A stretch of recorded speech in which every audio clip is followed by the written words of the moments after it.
তো ফাইনালি অনেক দিন পর আবার আমি কামব্যাক করছি ইউটিউবের মধ্যে। প্রথমত এখানে তোমাদের যেটা বলে রাখার যে মাঝখানে অনেকটা গ্যাপ চলে গেছিলো। তো সেখানে আমার যে প্রবলেমটা হচ্ছিল যে লিখিয়ে লিখিয়ে পড়াতে আমার একটু ভালো লাগে। তো প্রধানত আমি মাউস সরিয়ে সরিয়ে তোমাদেরকে পড়াচ্ছিলাম, এর আগের ক্লাসেও তোমরা হয়তো লক্ষ্য করলে বুঝতে পারবে। তো এখন পেনট্যাব একটা যেটা আমি অর্ডার দিয়েছি সেটা চলে এসেছে। এবার থেকে আমি তোমাদের কন্টিনিউয়াস পেনট্যাবের মাধ্যমেই লিখিয়ে লিখিয়ে তোমাদেরকে পড়াবো, যাতে তোমাদেরও বুঝতে সুবিধা হয় এবং আমারও পড়াতে খুব ভালো লাগে। ঠিক আছে? তো আগের প্রথম যে আমরা ক্লাসটা নিয়েছিলাম স্টোন এজের, তো সেখানে আমরা জেনারেল ইন্ট্রোডাকশন এবং ক্লাসিফিকেশন দেখেছিলাম স্টোন এজের, মানে স্টোন এজকে কীভাবে ভাগ করা হয়। এরপর আমরা হিস্ট্রির টাইম লাইন দেখেছিলাম, এডি বিসি, এগুলো তোমাদেরকে বুঝিয়েছিলাম। এরপর আমরা নেমিং অফ ইন্ডিয়া দেখেছিলাম, অর্থাৎ আমাদের দেশে যে প্রচুর পরিমাণে বাইরের যে যাত্রীরা এসেছিল তারা বিভিন্নভাবে আমাদের ইন্ডিয়াকে দিয়েছে, নাম দিয়েছে, এবং তাদের বইয়ের মধ্যেও সেগুলো দেখতে পাওয়া যায়। তো সেই কত প্রকারের নাম হয় আর মেনলি যেগুলো তোমাদের পরীক্ষায় এসে থাকে সেগুলো আমি আলোচনা করে দিয়েছিলাম। আজকে আমরা এর পর থেকে শুরু করব অরিজিন অফ হিউম্যানস। আজকের আমাদের টপিক হবে অরিজিন অফ হিউম্যান। বোঝার আগে তোমাদের একটা জিনিস বুঝতে হবে, যেটা হচ্ছে বিবর্তনের নীতি, যেটা আগের ক্লাসে আমরা দেখেছিলাম চার্লস ডারউইন দিয়েছিল। চার্লস ডারউইন তার যে ন্যাচারাল সিলেকশন নামক বইটা লিখেছিল, তার মানেটাই হচ্ছে যে প্রকৃতি এমন একটা ভাবে আমাদেরকে বেছে নেয় যে সব থেকে পাওয়ারফুল হবে এবং যে সারভাইভ করতে পারবে তাকেই প্রকৃতি বেছে নিয়ে থাকে। তো এবার তোমরা বলবে যে দেখো এত ডাইনোসর আছে বা এই সমস্ত যে সমস্ত বড় বড় প্রাণী, আমাদের থেকেও অনেক বড় বড় প্রাণী, তো তারা মারা গেল, আমরা কিভাবে বেঁচেছিলাম? ঠিক আছে? তো এখান থেকেই অরিজিন অফ হিউম্যান টপিকটা আসে। তো অরিজিন অফ হিউম্যান মানে হচ্ছে মানুষ জাতির কিভাবে সূত্রপাত হয়।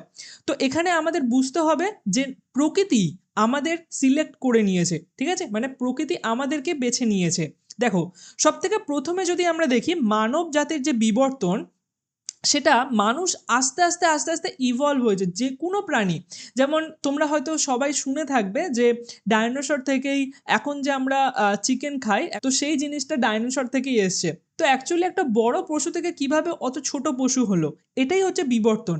মানে সময়ের সাথে সাথে আমরা নিজেদেরকে অ্যাডাপ্ট করতে থাকি পরিস্থিতি এবং যে পরিবেশ আছে সেটা অনুযায়ী। তো ঠিক সেরকমভাবে আমরা যে হিউম্যানরা ছিলাম তারাও আস্তে আস্তে ইভলভ হতে থাকি, মানে একটা থেকে আরেকটা প্রজাতিতে আমরা ইভলভ হতে থাকি, আমাদের মধ্যে অনেক পরিবর্তন আসতে থাকে এবং তারপর এখন বর্তমানে আমরা এই যে মডার্ন হিউম্যান হয়েছি, মানে মানব যে জাতি এখন যেরকম আমরা মানুষকে দেখি সেরকম আমরা দেখছি। হয়তো ইন ফিউচারে আমরা আরও ইভলভ হব। হয়তো আমাদের শরীর এখন, যেমন যদি আমি বলতে চাই, আমাদের শরীর দেখবে এখন কতটা সামনের দিকে ঝুঁকে গেছে। আগেকার যুগের যে হিউম্যানরা ছিল তারা খুবই লম্বা চওড়া ছিল, কিন্তু এখন দেখবে মানুষের হাইটও আস্তে আস্তে কমতে থাকছে। তো এটাও একটা ইভলিউশনের পার্ট। ঠিক আছে? তো এরকমভাবে সব থেকে শুরুতে যদি মানব জাতির একদম সব থেকে শুরু বলি, তো সেটা হচ্ছে এক প্রকার প্রাণী ছিল যার এটা হচ্ছে পুরোপুরি সায়েন্টিফিক নেম, দেখো, ড্রাইপেথিকাস। ঠিক আছে? তো এটা হচ্ছে সায়েন্টিফিক নাম দেওয়া হয়েছে সায়েন্টিস্টদের দ্বারা। তো তার নাম হচ্ছে ডায়াপেথিকাস। এটা হচ্ছে এপ লাইক, মানে বন মানুষের মতন দেখতে। দেখো তোমরা এখানে ফটোতে দেখতেই পাচ্ছ, বন মানুষের মতন দেখতে। তো এটা হিউম্যান এবং এপস, বন মানুষ এবং যে আদিম মানুষ আছে, উভয়েরই পূর্বপুরুষ। ঠিক আছে? আচ্ছা, এরা কি করতো? এরা কোনো রকমের টুলস ব্যবহার করতো না। এরা কোথায় থাকতো? গাছে গাছে থাকতো। যেরকম বন মানুষের পূর্বজ যেরকম হবে, তো সেরকমই গাছে গাছে থাকতো এবং ফলমূল খেত, আর কোনো রকমের টুলস ব্যবহার করতো না। এরপর 14 থেকে 7 মিলিয়ন আগে, 14 থেকে 7 মিলিয়ন, মিলিয়ন মানে তোমরা 10 দিয়ে গুণ করে নাও। যেমন যদি 14 মিলিয়ন বলি, তো সেখানে 10 দিয়ে যদি গুণ করি তাহলে 140 হচ্ছে, তার মানে 140 লক্ষ আগে। তার মানে প্রায় বলতে পারো 1,40,000 বছর আগে। ঠিক আছে? তো সেই সময় এসছিল এর। এবার ইভলিউশন হয়েছে, দেখো ডায়াপেথিকাস থেকে কি এসছে? রামাপেথিকাস। তো রামাপেথিকাস এটাকেই বলা হয় আর্লি হিউম্যানয়েড, বা যারা ওপেনলি গ্রাস ল্যান্ডে থাকতো, মানে এখানে তো গাছে ছিল এরা। তো তারপর থেকে তারা মাটিতে আসতে শুরু করে এবং মাটিতে যে আমাদের ঘাস জমি আছে সেখানে তারা এবার থাকতে শুরু করে। এরাও কোনো রকমের টুলস ব্যবহার করতো না। তো এরা কি করতো, এক জায়গায় খাদ্য সংগ্রহ করতো এবং খাওয়া দাওয়া করার পর তারপর চলে যেত। মানে যেরকম আমরা এখন হনুমান, বাঁদর এদেরকে দেখি, ঠিক কতকটা সেরকম টাইপেরই এরা ছিল। তো এরা মেনলি গ্রাসল্যান্ডে বা বলতে পারো তৃণভূমিতে এরা বসবাস করতো।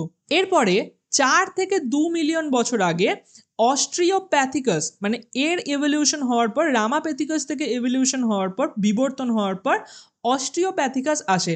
তো এরা কি করছিল, এরা প্রথম 2 পায়ে হাঁটতে শেখে। ঠিক আছে, এই দেখো এখানে দেখতেই পাচ্ছ 2 পায়ে হাঁটতে এরা পারছিল এবং এরা আফ্রিকাতে বসবাস করতো। মানে বলতে পারো প্রথম মানুষের আমরা যে প্রুফ পাই সেটাও কিন্তু আফ্রিকা থেকেই পাই।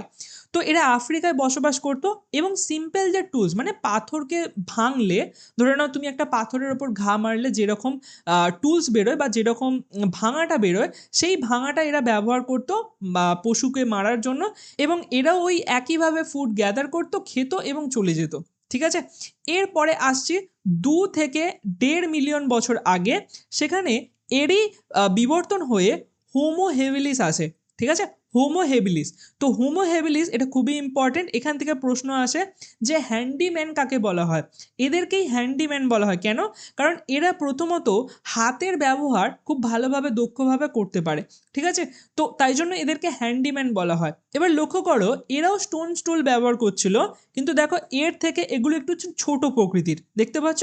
তো মানে আস্তে আস্তে হিউম্যান কি করছে, ইভলভ হচ্ছে। এরপর 1.9 মিলিয়ন বছর আগে এটা হোমো হেভিলিস থেকে ইভলভ হয়ে হোমো ইরেক্টাস আসে এবং এই যে হোমো ইরেক্টাস আছে এরা হচ্ছে আপরাইট ম্যান নামে পরিচিত। মানে এরা শটাং যে দাঁড়িয়ে থাকে, মানে একদম সোজা দিয়ে দাঁড়িয়ে থাকাটা, সেটা এরা করতে পারতো। মানে এখান থেকেই এসছে এবং এরাই প্রথম ফায়ারের ডিসকভার মানে আগুনের ডিসকভার করেছিল। ঠিক আছে, তো প্রশ্ন আসে যে প্রথম কোন হিউম্যানের স্পিসিস যারা আগুনের আবিষ্কার করেছিল, তো সেটা হয়ে যাবে হোমো ইরেক্টাস। আর এরা প্রধানত অ্যাডভান্স টুল ব্যবহার করতো, মানে এই পাথরগুলোকে আরও ফাইনভাবে এরা ভাঙতো এবং অ্যাডভান্স টাইপের টুলস ব্যবহার করতো।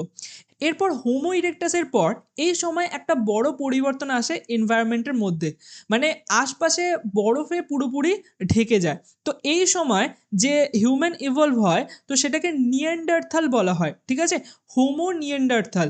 তো এই টাইপের মানুষরা আসে, এরা মেনলি আইস এজকে অ্যাডাপ্ট করে এবং এরা যে মানুষ আছে, মানুষ মারা যাওয়ার পর যেরকম কবর দেওয়ার সিস্টেমটা আছে, তো এরা প্রথম সেরকম কবর দেওয়ার ব্যাপারটা চালু করে। ঠিক আছে, আর এরা প্রধানত অ্যাডভান্স টুল ব্যবহার করতো। দেখতে পাচ্ছ কিরকম অ্যাডভান্স টুল এরা ব্যবহার করে, মানে আরো লাঠি সোটার সাথে বেঁধে এরা কি করতো, শিকার করতো গ্রুপে। ঠিক আছে, সবাই দলবদ্ধ হয়ে শিকার করতো। মানে মানুষ আস্তে আস্তে আমরা যেরকম এখন বর্তমান মানুষ, তো সেই রকম ভাবে ইভলভটা হচ্ছে দেখো।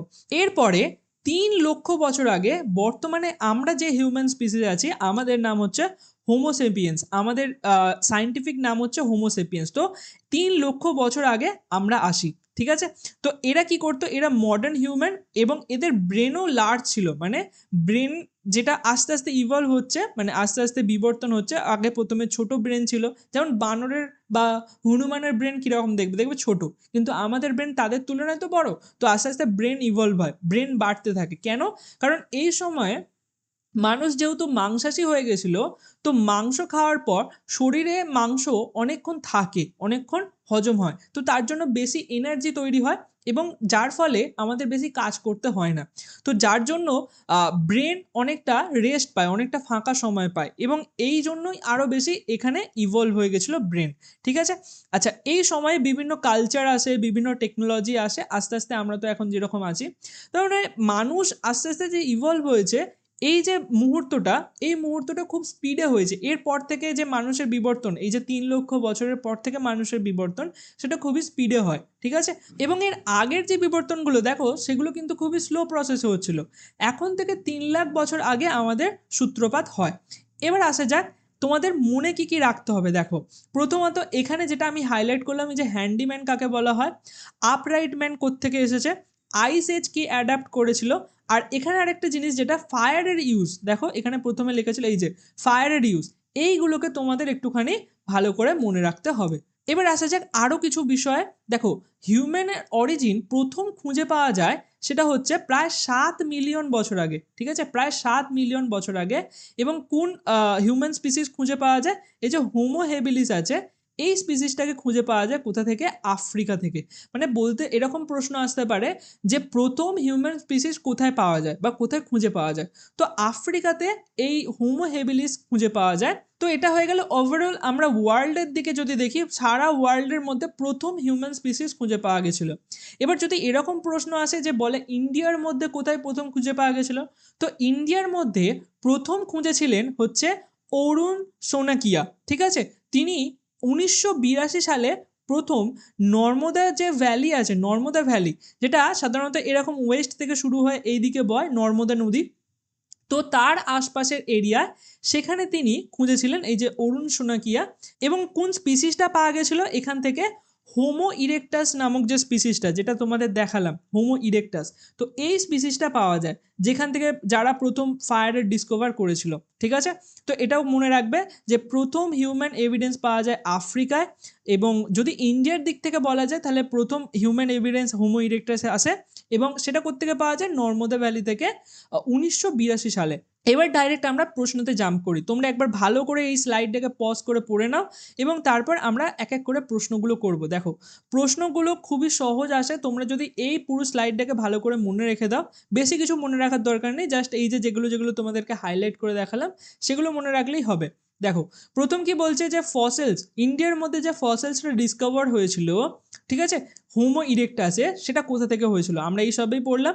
নর্মদা ভ্যালি থেকে ডিসকভার হয়েছিল 1982 সালে। কে আবিষ্কার করেছিল? ডক্টর অরুণ সোনাকিয়া, ঠিক আছে। দেখো, এখানে আমি আরো ডিটেলসে তোমাদের লিখে দিচ্ছি, ডক্টর অরুণ সোনাকিয়া আবিষ্কার করেছিল। এবং জায়গাটার নাম আরো স্পেসিফিক ভাবে যদি বলি, তো হাতনোড়া নামক জায়গাটার নাম হচ্ছে হাতনোড়া। আর এরকম টাইপের স্কাল পাওয়া যায়, ঠিক আছে, এরকম টাইপের হিউম্যান স্কাল পাওয়া যায়। এবং এগুলোকে যখন ল্যাবরেটরিতে চেক করা হয় তো জানা যায় যে এই যে স্পিসিসটা পাওয়া যায় সেটা হচ্ছে হোমো ইরেকটাসের, ঠিক আছে। এর পরের প্রশ্ন কি বলছে? Which species is consider the first tool maker among early human. তো প্রথম টুল কে তৈরি করেছিল? তো আমরা জানি হোমো হেবিলিস যে স্পিসিসটা ছিল, দেখো এখানে লেখা আছে এই যে স্টোন টুলস প্রথম ব্যবহার করেছিল, ফার্স্ট ইউজ স্টোন টুল। তো হোমো হেবিলিস হয়ে যাবে আনসার, ঠিক আছে। চলো, এরপরে আরও কিছু প্রশ্ন আছে যেগুলো তোমরা ভিডিওটাকে পজ করে এগুলোকে সলভ করো, এগুলো তোমাদের টেস্ট প্রশ্ন।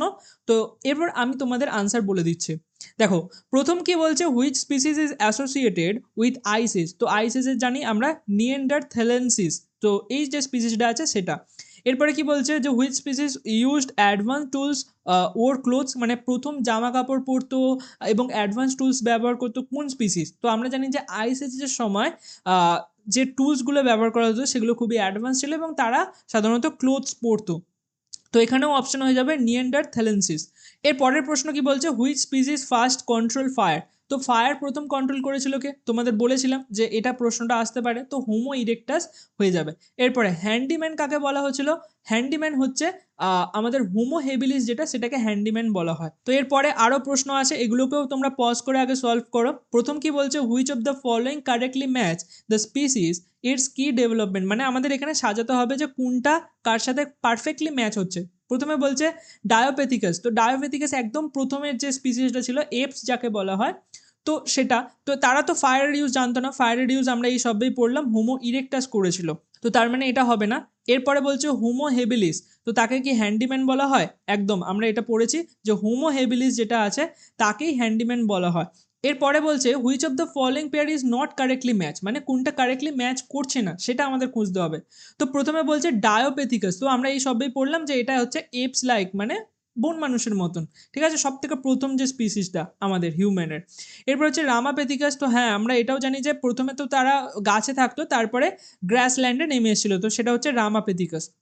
এরপর বলছে হোমো ইরেকটাস যেটা আছে, তো তারা ফায়ার কি কন্ট্রোল করতো? হ্যাঁ আমরা এই সবই পড়লাম যে হোমো ইরেকটাস ফায়ারকে কন্ট্রোল করেছিল। এরপর লাস্ট প্রশ্ন হচ্ছে the first species two migrate widely. Migrate মানে হচ্ছে যাযাবরের মতন এখান থেকে ওখানে যাওয়া। তো আফ্রিকা থেকে সমস্ত জায়গায় ছড়িয়ে পড়েছিল কোন স্পিসিসটা? তো হোমো হেবিলিস হবে না, হোমো ইরেক্টাস হয়ে যাবে, ঠিক আছে? হোমো ইরেক্টাস সমস্ত জায়গায় ছড়িয়ে পড়েছিল, এবং যদি আমাদের ইন্ডিয়ার দিক থেকে দেখি, ইন্ডিয়াতেও কিন্তু প্রথম যে স্পিসিসটা পাওয়া গেছিলো সেটা কিন্তু হোমো ইরেক্টাস ছিল, ঠিক আছে? তো আশা করছি তোমাদের ভিডিওটা ভালো লেগেছে। ভিডিওটা অবশ্যই তোমরা বন্ধু বান্ধবদের মধ্যে শেয়ার করবে, এবং চ্যানেলটিকে সাবস্ক্রাইব করে রাখবে ইন ফিউচারে এরকমই এই যে পুরো কোর্সটা আছে সেটাকে ফ্রিতে দেখার জন্য। এবং এর পিডিএফ আমাদের টেলিগ্রাম চ্যানেলে দেওয়া আছে, তো তোমরা নিচে যে কমেন্টে আমি লিঙ্কটা দিয়ে দেবো সেখান থেকে তোমরা আমাদের সমস্ত চ্যানেলে জয়েন হয়ে যাবে। টেলিগ্রাম চ্যানেল থেকে অবশ্যই পিডিএফ কালেক্ট করে নিও।